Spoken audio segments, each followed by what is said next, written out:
তো গাইস আমার সেই ভয়ঙ্কর সেরা বাংলার টিমমেট যে কিনা আমার সাথে 1 vs 1 খেলবে। তো তাকে গ্রুপে নিয়ে আসলাম।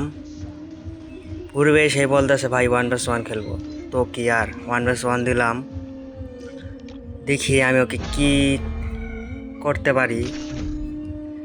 ম্যাচটা স্টার্ট দিলাম,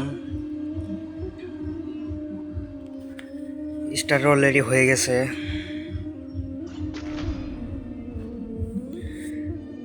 কি গান নেব, 2 বেশি নেই আর এসবিডি নিলাম। এখন তাকে আমি মারবো, দেখেন কিভাবে মারি। এক শুট, আরে কি চার্জ, কিন্তু লাগলো না। গুলালের চেষ্টা করে ফেলে দিলাম।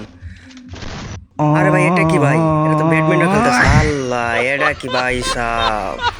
তো আর কি আবারও চেষ্টা, ওয়ান শটে লাগানি আর যাতে মেরে দিলাম। এটাই আমার ভয়ঙ্কর খেলা। ও কি মুভমেন্ট!